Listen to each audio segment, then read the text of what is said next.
Hello everyone, I am Shikha, your sociology educator. Let's continue with our practice set series of sociology for our upcoming exams UPPGT, TGT and Assistant Professor. Okay, so before we begin, take a pen and paper and do numbering from 1 to 25. Okay, and do numbering from 1 to 25 and try to answer before I tell you the right one. Okay, and do mention your score in the comment section. Let's start. Question number 1. किसने कहा है कि समाजशास्त्र एक कलात्मक विज्ञान है? ए. C.H. कूले, B. W.I. Thomas, C. V. Pareto, D. Max Weber. The right answer is A. C.H. कूले. C.H. कूले कहते हैं कि समाजशास्त्र एक कलात्मक विज्ञान है. Next question. किसने कहा कि सजातीयता से विजेयता की ओर अग्रसर होना प्रगति का सार्वभौमिक नियम है? A. August कोम्ते, B. Herbert Spencer, C. Charles Darwin, D. MacIver. The right answer is B. Herbert Spencer. Herbert Spencer कहते हैं कि सजातीयता से विजातीयता की ओर अग्रसर होना प्रगति का सार्वभौमिक नियम है. Okay, the right answer is Herbert Spencer. Question number 3. किसने कहा कि समाजशास्त्र सामाजिक व्यवस्था एवं सामाजिक प्रगति का अध्ययन है? A. Auguste Comte, B. Herbert Spencer, C. Emile Durkheim, D. Max Weber. The right answer is A. Auguste Comte. तो अगस्त कोम्ते के अनुसार बौद्धिक विकास के प्रत्यक्ष स्तर पॉजिटिव स्टेज पर किस प्रकार की सामाजिक इकाई पाई जाती है? ए. परिवार, B. राज्य, C. मानवता, D. इनमें से कोई नहीं. The right answer is C. मानवता. तो अगस्त कोम्ते के अनुसार पॉजिटिव स्टेज का मतलब है कि वैज्ञानिक आविष्कारों के कारण प्राकृतिक साधनों में उचित उपयोग संभव होता है. इन सब परिवर्तनों से अनेक लाभ होते हैं, जैसे समाज में सदस्यों का एक वैज्ञानिक दृष्टिकोण विकसित होता है. ठीक है, तो अगस्त कोम्ते बताते हैं कि जो हमारा पॉजिटिव स्टेज होता है उसमें लोगों का साइंटिफिक माइंडसेट डेवलप होता है और वो लोग काल्पनिक किला बनाने के समय की बर्बादी कम से कम की जाती है. ठीक है, शिक्षा का पुनर्संगठन होता है, सामाजिक पुनर्निर्माण की प्रत्यक्षवादी योजना को कार्यान्वित किया जाता है, मित्र राष्ट्र की स्थापना संभव होती है और मानवता के धर्म का विकास होता है. That's why the right answer here is C. मानवता. ठीक है, तो हमें यहाँ पे अगस्त कोम्ते के पॉजिटिव स्टेज के बारे में पता होना चाहिए to answer this question. The right answer is C. मानवता. Question number 5. समाजशास्त्र में चिकित्सा का समाजशास्त्र पद का सर्वप्रथम प्रयोग किसके द्वारा किया गया था? ए. एलिजाबेथ ब्लैकवेल द्वारा, B. हार्किन नॉर्मन द्वारा, C. जेम्स बारबेस द्वारा, D. रॉबर्ट स्ट्रॉस द्वारा. The right answer is D. Robert Strauss द्वारा. तो रॉबर्ट स्ट्रॉस ने समाजशास्त्र में चिकित्सा का समाजशास्त्र पद का सर्वप्रथम प्रयोग किया. Question number 6. सूची 1 को सूची 2 के साथ सुमेलित कीजिए और सूचियों के नीचे दिए गए कूट की सहायता से सही उत्तर को चुनिए. ठीक है, तो पहला है जोखिम भरा समाज. तो जोखिम भरा समाज बेक का. ठीक है, भगोड़ा समाज, तो भगोड़ा समाज दिया है एंथनी गिडिंस ने. तार्किक समाज है हमारा मैक्स वेबर का. एंड नागरिक समाज is given by Friedrich Hegel. Okay, so A का 2, बी का 3. The right answer here is A का 2, बी का 3. The right answer is C here. Okay, next question number 7. Gemeinschaft एवं Gesellschaft की अवधारणा किसने दी है? A. Simmel, B. Small, C. Tonnies, D. Max Weber. The right answer is C. Tonnies ने. तो टॉनीज ने जेमिन शाफ्ट और जशल शाफ्ट की अवधारणा दी है. Next question number 8. अगेन सूची 1 को सूची 2 से सुमेलित करना है. पहला है अगस्त कोम्ते. तो अगस्त कोम्ते ने 3 स्तरों का नियम दिया है. ठीक है, ए का 2. हर्बर्ट स्पेंसर, तो हर्बर्ट स्पेंसर का है सव्ययी सिद्धांत. कार्ल मार्क्स हमें द्वंद्वात्मक भौतिकवाद के बारे में बताते हैं और इमाइल डर्खाइम यांत्रिक तथा सव्ययी एकता का विश्लेषण करते हैं. ठीक है, सो ए का 2, बी का 1. ए का 2 एंड बी का 1. The right answer here is C. Question number 9. Durkheim ने 4 तरह की आत्महत्या का वर्णन किया है. इनमें से 3 है अहमवादी और परार्थवादी, आदर्शहीनतावादी. तो चौथा प्रकार है आत्महत्या, B. भाग्यवादी आत्महत्या, C. रोगजनित आत्महत्या, D. असामान्य आत्महत्या. The right answer here is B. भाग्यवादी आत्महत्या। तो डर्कहाइम सुसाइड के बारे में बताते हैं और उसमें से 3 प्रकार हैं हमारे अहमवादी, परार्थवादी, आदर्शहीनतावादी and the 4th one is भाग्यवादी आत्महत्या। ठीक है, next question, question number 10 again matching है, सूची 1 को सूची 2 से मिलान करना है, अवधारणा और उनके विचारक बताने हैं। तो पहले है सामाजिक तथ्य। तो सामाजिक तथ्य दिया है हमें इमाइल डर्कहाइम ने।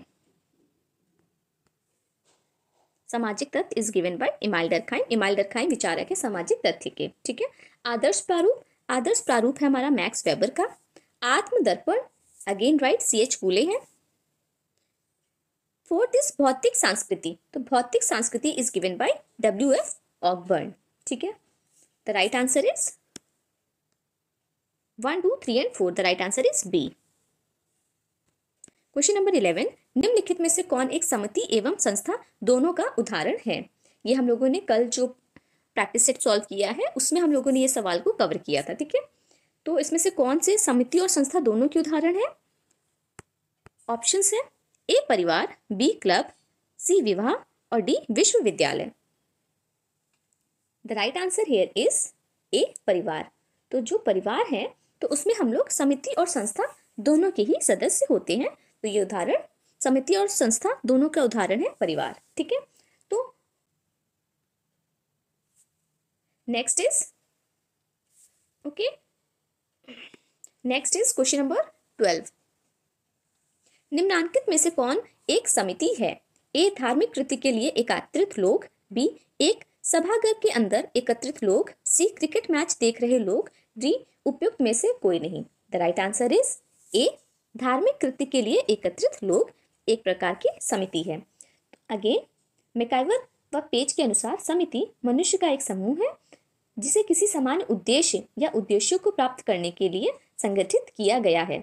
इस परिभाषा से ज्ञात होता है कि समिति मनुष्यों का एक संगठित समूह है। इस समूह की स्थापना कुछ सामान्य हितों या लक्ष्यों की पूर्ति के लिए की जाती है। ठीक है, the right answer here is A। Question number 13 किसने कहा कि समाज एक संतुलन की व्यवस्था है। A email Durkheim, B max weber, C Pareto, D कूले। The right answer is C Pareto. तो पेरेटो कहते हैं कि समाज एक संतुलन की व्यवस्था है। पेरेटो इटली के समाजशास्त्री हैं और कहते हैं कि समाज में संतुलन होता है। उनके अनुसार समाज की ये सबसे महत्वपूर्ण विशेषता है। समाज में संतुलन होना समाज की सबसे महत्वपूर्ण विशेषता है। और पेरेटो बताते हैं कि समाज में शक्ति, संपत्ति, प्रतिष्ठा इन सभी में असामान्यता है, लेकिन लोग इस असमानता को स्वाभाविक और अनिवार्य रूप से अपना लेते हैं और समझ लेते हैं।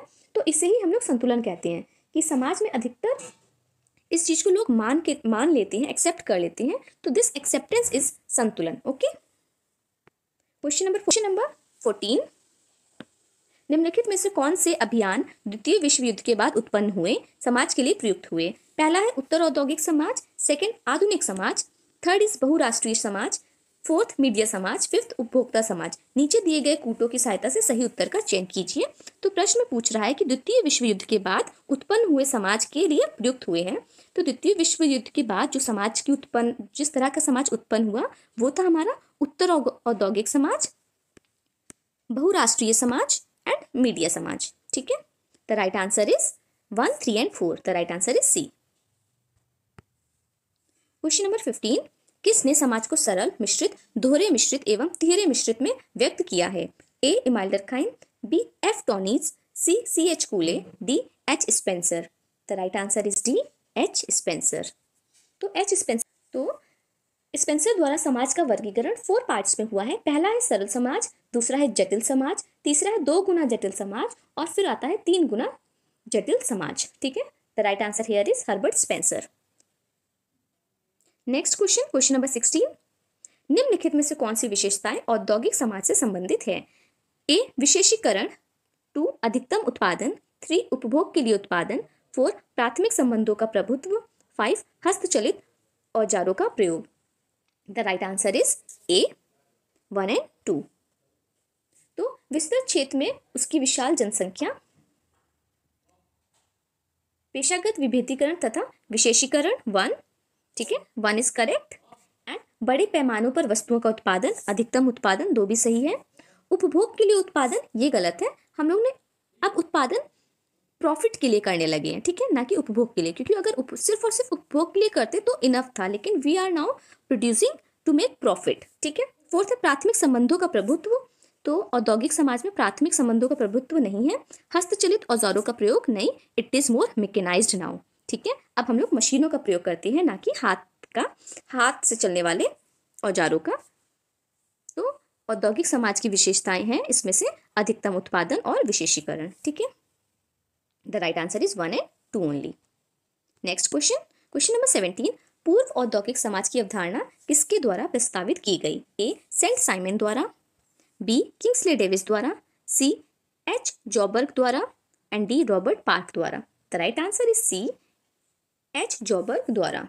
तो एच. जॉबर्ग ने पूर्व औद्योगिक समाज की अवधारणा दी है। Question number 18। जनरीतियां रूढ़ियां बन जाती हैं जबकि उनकी पूर्ति समूह के कल्याण के लिए आवश्यक और महत्वपूर्ण समझी जाने लगती हैं। दूसरा कह रहा है कि समाज उनके उल्लंघन के प्रति अधिक सहिष्णुता दर्शाने लगता है।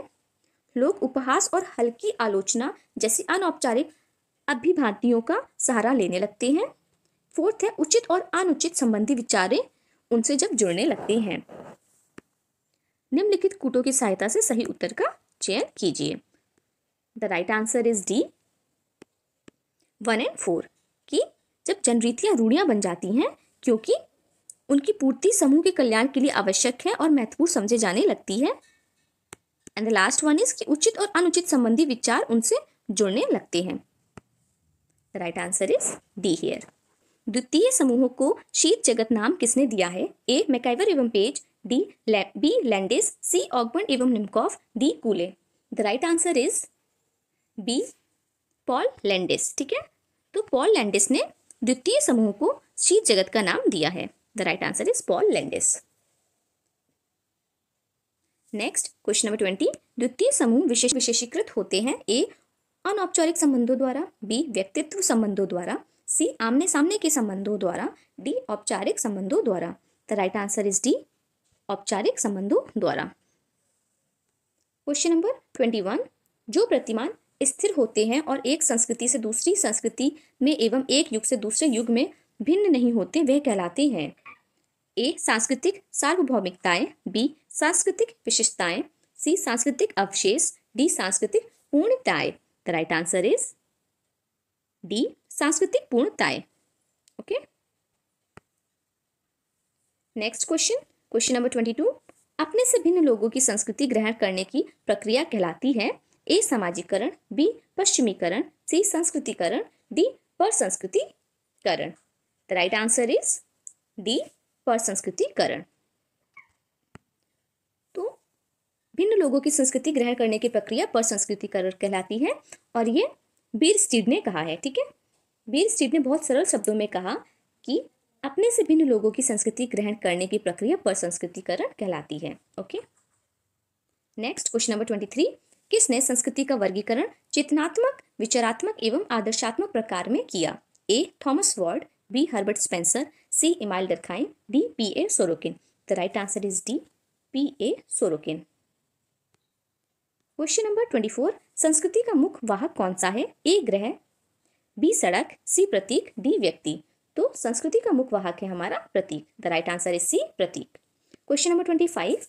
कल्चर थीम की अवधारणा किसने प्रस्तुत की है? A. Morris Opler, B. Ruth Benedict, C. Ralph Linton, D. Robert Redfield. The right answer is D. Robert Redfield. Okay, so that's all for the day. We have completed our practice set questions for today, and these